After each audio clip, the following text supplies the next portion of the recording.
ఎన్నికల వ్యూహకర్త ప్రశాంత్ కిషోర్ రాహుల్ గాంధీకి ఒక ఉచిత సలహా ఇచ్చారు. అదేంటి అని అంటే, రాబోయేటువంటి ఎన్నికల్లో ఇండియా కూటమి కేంద్రంలో ఖచ్చితంగా గవర్నమెంట్ ఫామ్ చేయదు, కాబట్టి రాహుల్ గాంధీ రాజకీయాలకి గుడ్ బై చెప్పేస్తే చాలా మంచిది అనేటువంటి ఒక ఉచిత సలహా ప్రశాంత్ కిషోర్ ఇచ్చారు. అసలు ఎందుకు ఇచ్చారు, ఏంటి, ఈ అంశానికి సంబంధించి మనతో మాట్లాడడానికి, వారి విశ్లేషణని మనతో పంచుకోవడానికి ఈరోజు మనతో పాటు ఉన్నారు senior journalist, senior political analyst CS Rao garu ఉన్నారు. వారితో మాట్లాడదాం. నమస్తే రావు గారు. నమస్తే. ప్రశాంత్ కిషోర్ ఈ మధ్యకాలంలో ప్రతి ఒక్కరి మీద ఆయన కామెంట్ చేస్తూ వస్తున్నారు.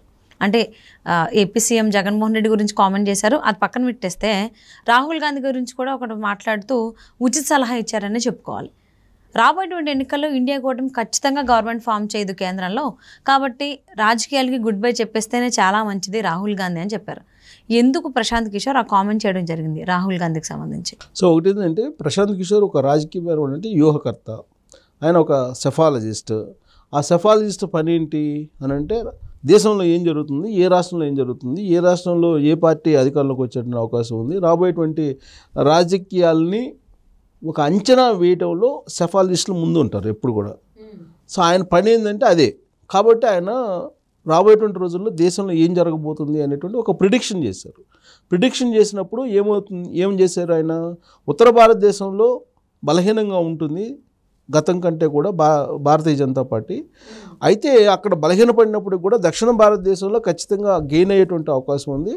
అల్టిమేట్గా ఏంటంటే దేశంలో ఖచ్చితంగా అధికారంలోకి వచ్చేటువంటి అవకాశం ఉంది, నరేంద్ర మోడీ తన టార్గెట్ రీచ్ అయ్యేటువంటి అవకాశం ఉంది అని చెప్పి అన్నారు. అంటే 400 రాకపోయినా కానీ అట్లీస్ట్ ఒక 300 పైన 350 రీచ్ అయ్యేటువంటి అవకాశం ఉంది. కాబట్టి ప్రభుత్వాన్ని ఏర్పాటు చేయడానికి తగినటువంటి ఎంపీ స్థానాలు గెలుచుకొని నరేంద్ర మోడీ ప్రధానమంత్రి అయ్యేటువంటి అవకాశం ఉంది అని చెప్తూ దాని కంటిన్యూషన్ ఏమన్నారంటే, దానికి కారణం విపక్షాల యొక్క బలహీనత, ఎస్పెషల్లీ కాంగ్రెస్ పార్టీ చేస్తున్నటువంటి తప్పులు అని చెప్పి ఆయన చెప్తూ, అనేకమైనటువంటి తప్పులు రాహుల్ గాంధీ చేశారు. రాహుల్ గాంధీ కాంగ్రెస్ పార్టీ సారథ్యంలో ఉన్నారు, కాంగ్రెస్ పార్టీ నడిపిస్తున్నటువంటి ఒక లీడర్గా ఉన్నారు. ఈవెన్ ఏఐసిసి అధ్యక్షుడిగా ఖర్గే ఉన్నప్పటికీ కూడా రాహుల్ గాంధీ ఒక షాడోస్ అధ్యక్షుడిగానే కొనసాగుతూ ఉన్నాడు. కాబట్టి ఇది గెలుపు ఓటములో బాధ్యతని రాహుల్ గాంధీ తీసుకోవాలి. రేపు రాబోయేటువంటి ఎన్నికల్లో కాంగ్రెస్ పార్టీ ఓడిపోయి అధికారంలోకి రాకపోతే అప్పుడు రాహుల్ గాంధీ అసలు రాజకీయాలకు దూరంగా ఉండడం బెటరు. సో రాజకీయాలకి గుడ్ బై చెప్పి ఆయన దూరంగా ఉండడం బెటరు, అదర్వైజ్ కాంగ్రెస్ పార్టీ బాగుపడదు అతని కారణంగా అని చెప్పాడు. సో అది ఎందుకు చెప్పాడంటే, దానికి ఉదాహరణ కూడా కొన్ని చెప్పాడు. గుజరాత్లో ఏం తప్పులు చేశారు, గుజరాత్లో కాంగ్రెస్ పార్టీ చేసినటువంటి తప్పుల కారణంగానే అక్కడ బీజేపీ 5వ సారి రావడం జరిగింది అని చెప్పి ఆయన చెప్పడం జరిగింది. దాంతోపాటు వివిధ రాష్ట్రాల్లో జరిగినటువంటి అసెంబ్లీ ఎన్నికల్లో ఏం జరిగింది అనేది కూడా ఆయన ఉటంకిస్తూ, రాహుల్ గాంధీ ఫెయిల్యూర్స్ కారణంగానే ఈ మొత్తం నష్టం జరిగింది కాంగ్రెస్ పార్టీకి అనేటువంటి ఒక విశ్లేషణను చెప్పుకుంటూ వచ్చారు. ఈయన ఈ విశ్లేషణ ఇప్పుడు చెప్తుంది కాదు, దాదాపు 1.5-2 సంవత్సరాల క్రితం కూడా సోనియా గాంధీని డైరెక్ట్గా కలిసి ఆయన ఒక పవర్ పాయింట్ ప్రెజెంటేషన్ ఇచ్చారు ఆవిడకి.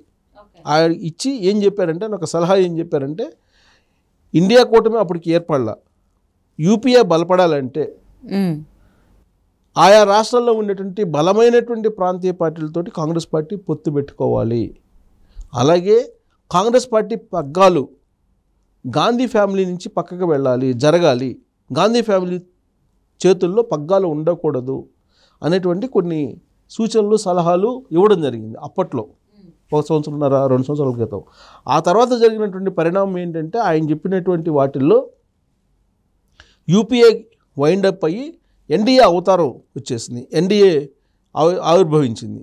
ఎన్డీఏ ఆవిర్భవించిన తర్వాత కాంగ్రెస్ పార్టీకి సంబంధించినటువంటి అధ్యక్ష బాధ్యతలు, అప్పటి వరకు రాహుల్ గాంధీ ఉన్నాడు, రాహుల్ గాంధీ ఆ అధ్యక్ష బాధ్యతల నుంచి తప్పుకున్న తర్వాత చాలా రోజుల పాటు ఖాళీగా ఉంది. టెంపరీగా సోనియా గాంధీ టేకప్ చేశారు. ఆ తర్వాత ఖర్గేకి అప్పచెప్పారు కాంగ్రెస్ పార్టీ అధ్యక్ష బాధ్యతలు, ఏఐసిసి అధ్యక్ష బాధ్యతలు ఖర్గేకి అప్పచెప్పారు. అంటే గాంధీ ఫ్యామిలీ నుంచి కొంత జరిగినట్టు కనిపించింది, పూర్తిగా కాకపోయినా కొంత. అంటే ఏఐసిసి అధ్యక్ష బాధ్యతలు ఖర్గేకి అప్పచెప్పారంటే గాంధీ ఫ్యామిలీ పక్కకు జరిగింది అనేటువంటి భావన. ఆ తర్వాత వచ్చినటువంటి రిజల్ట్ ఏంటి, కర్ణాటక అసెంబ్లీ ఎలక్షన్స్, అక్కడ సక్సెస్ అయింది. ఆ తర్వాత తెలంగాణ అసెంబ్లీ ఎలక్షన్స్, తెలంగాణలో సక్సెస్ అయింది. అయితే మధ్యప్రదేశ్, రాజస్థాను, ఛత్తీస్గఢ్ ఇక్కడ వైఫల్యం చెందింది. కాబట్టి కాంగ్రెస్ పార్టీ బలంగా లేదు ఉత్తర భారతదేశంలో, కేవలం దక్షిణ భారతదేశంలో మాత్రమే ఎంతో కొంత బలంగా ఉంది అనేటువంటి విషయాన్ని అప్పట్లో తెలుసుకున్నటువంటి బీజేపీ ఇమీడియట్గా దక్షిణ భారతదేశం మీద ఆపరేషన్ చేసింది. ఆపరేషన్ చేసి చంద్రబాబు నాయుడిని ఎన్డీఏలో కూటమిలో భాగస్వామ్యం చేసుకోవటం, ఇవన్నీ కూడా డెవలప్మెంట్స్ జరిగాయి. అంటే బీజేపీ వేస్తున్నటువంటి ఎత్తుగడలకు అనుగుణంగా పదునైనటువంటి వ్యూహాలని రచించడంలో కానీ వాటిని అమలు చేయడంలో కానీ కాంగ్రెస్ పార్టీ సక్సెస్ కావట్లేదు. దానికి కారణం రాహుల్ గాంధీ అనేది ప్రశాంత్ కిషోర్ యొక్క అభిప్రాయం. అప్పట్లో కూడా సోనియా గాంధీని కలిసినప్పుడు కూడా బలమైనటువంటి ప్రాంతీయ పార్టీతో పొత్తు పెట్టుకోవాలి అని చెప్పి ఒక సూచన చేసినప్పుడు ఆ దిశగా అడుగులు వేయలేదు రాహుల్ గాంధీ. ప్లస్ రాహుల్ గాంధీ నాయకత్వం సక్సెస్ కావాలంటే ఆయన కొన్ని సూచనలు అప్పుడు సోనియా గాంధీ చెప్పడం జరిగింది. అవి చేయలేదు. నాయకత్వం కంప్లీట్గా కొత్త నాయకత్వం రావాలని చెప్పారు. ఆ తర్వాత ఎవరైతే 70+ ఉన్నారో వాళ్ళని పక్కన పంపించాలన్నారు. ఇవన్నీ కొన్ని సూచనలు చేయడం జరిగింది. ఎన్సీపీని వదులుకోలేకపోయారు కాంగ్రెస్ పార్టీ. ఎన్సీపీలో ఉన్న శరద్ పవార్ నేనే ప్రధానమంత్రి అభ్యర్థిని అన్నాడు. మమతా బెనర్జీ నేనే ప్రధానమంత్రి అభ్యర్థిని అంది ఆవిడ అన్న భాగస్వామి కాకుండానే. కేజ్రీవాల్ కాదు నేనే ప్రధానమంత్రి అభ్యర్థిని అన్నాడు ఆయన. అప్పట్లో దూరంగా ఎన్డీఏకు ఉన్నటువంటి నితీష్ కుమార్ కూడా నేనే ప్రధానమంత్రి అభ్యర్థి అన్నాడు. ఇంతమంది కాదు అసలు ఈ మొత్తానికి నేనేను దేశకీ నేత అని చెప్పి కేసీఆర్ నేనే ప్రధానమంత్రి అభ్యర్థిని ఆయన కూడా ఫోకస్ అయ్యాడు. అంటే రాహుల్ గాంధీ ప్రధానమంత్రి అభ్యర్థి అని అంటే ఇంతమంది వస్తున్నారు, మేమేం తక్కువ అని ఆ ఫీలింగ్ పోవాలంటే కొన్ని చెయ్యాలి అని చెప్పి కొన్ని సూచనలు సలహాలు సోనియా గాంధీకి ప్రశాంత్ కిషోర్ ఇవ్వడం జరిగింది. వాటిని ఇంప్లిమెంట్ చేయలేదు. దాని ఫలితంగా కాంగ్రెస్ పార్టీ నానాటికి బలహీనపడుతుంది. దేశంలో రాబోయేటువంటి రోజుల్లో కూడా అధికారంలోకి వచ్చేటువంటి అవకాశం లేదు కాంగ్రెస్ పార్టీ. కాబట్టి రాజకీయాలకు గుడ్ బై చెప్పేసి రాహుల్ గాంధీ కనుక దూరంగా ఉంటే అప్పుడు కాంగ్రెస్ పార్టీ బలపడుతుంది అనేటువంటి ఒక ఉచిత సలహా ఈయన ప్రశాంత్ కిషోర్ ఎక్కడిచ్చాడు? పీటీఐ వేదికగా జరిగినటువంటి ఒక సదస్సులో మీటింగ్లో ఇచ్చాడు. పీటీఐ సంపాదకుల ఒక ప్రోగ్రాం పెట్టింది సంపాదకులతోటి. ఆ వేదిక మీద ఇచ్చినటువంటి ఉచిత సలహా అది. ప్రశాంత్ కిషోర్ ఇచ్చినటువంటి ఉచిత సలహా. అది సాధ్యమా అంటే సాధ్యం కాదు.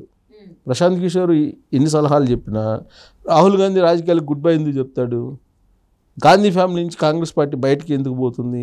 గాంధీ ఫ్యామిలీ లేకపోతే కాంగ్రెస్ పార్టీ ఎక్కడ ఉంటుంది? అసలు ఉండదు. సో కాబట్టి ఇవన్నీ ఏంటంటే ఒక అభిప్రాయాలు, కానీ అంత సాహసోపేతమైన నిర్ణయాలు తీసుకునే అవకాశం లేదు. రాహుల్ గాంధీ రాజకీయాల్లోనే కొనసాగే అవకాశం ఉంది. ఆయన ప్రయాణం కాంగ్రెస్కు ఉపయోగపడకపోయినా రాజకీయాల్లో ఉంటాడు. కానీ కాంగ్రెస్ పార్టీ బలహీనపడుతుంది అనేది ప్రశాంత్ కిషోర్ చెప్పినటువంటి అల్టిమేట్ ఒక అభిప్రాయం. ప్రశాంత్ కిషోర్ రాహుల్ గాంధీ గురించి కూడా మాట్లాడారు. ఆయనతో పాటుగా చాలామంది నాయకుల గురించి మాట్లాడారు. అందులో కేజ్రీవాల్ కూడా ఉన్నారు. సో ఇప్పుడు కేజ్రీవాల్ అయితే తిహార్ జైల్లో ఉండడం జరిగింది. సో ఆయన గురించి మాట్లాడిన మాటలు మనం ఏ విధంగా అర్థం చేసుకోవాలంటారు? సో కేజ్రీవాల్ గురించి కూడా ప్రశాంత్ కిషోర్ ఒక అభిప్రాయాన్ని వ్యక్తం చేశారు. ఎందుకు అభిప్రాయాన్ని వ్యక్తం చేశారంటే ఇండియా కూటమిలో ఆయన భాగస్వామిగా ఉన్నారు. ఇప్పుడు ఢిల్లీలో కానీ పంజాబ్లో కానీ ఇక్కడ కాంగ్రెస్ పార్టీతోటి పొత్తు పెట్టుకొని వెళ్తూ ఉన్నారు. సో కేజ్రీవాల్ మరి ఆల్టర్నేటివ్గా కేజ్రీవాల్ ఇండియా కూటమికి అసెట్ అవుతారు కదా అని అంటే అసలు కేజ్రీవాల్ పార్టీ రాబోయేటువంటి రోజుల్లో బలహీనపడేటువంటి అవకాశం ఉంది అని చెప్పి ప్రశాంత్ కిషోర్ ఒక అభిప్రాయాన్ని వ్యక్తం చేశారు. యాక్చువల్గా ఆప్ ఇప్పుడు దాదాపు 4 స్టేట్స్లో ఉంది. అంటే అధికారంలో 2 స్టేట్లో ఉన్నప్పటికీ మిగతా స్టేట్లో వాళ్ళ ప్రాతినిధ్యం అయితే ఉంది. కానీ రాబోయేటువంటి రోజుల్లో ఆప్ మరింత బలహీనపడే అవకాశం ఉంది. కాబట్టి ఏ కోణం నుంచి చూసినా ఇండియా కూటమి అనేది పర్ఫార్మెన్స్ చూపించలేదు అనేది ప్రశాంత్ కిషోర్ యొక్క ఒక అభిప్రాయం. ఓకే. సో మరి రాహుల్ గాంధీకి అయితే ఉచిత సలహా ఇచ్చారు ప్రశాంత్ కిషోర్. దాన్ని కాంగ్రెస్ నాయకులు ఏ విధంగా తీసుకుని ఎలా ఏ విధంగా మాట్లాడతారో చూద్దామండి. Thank you so much Sesharao garu. Thank you.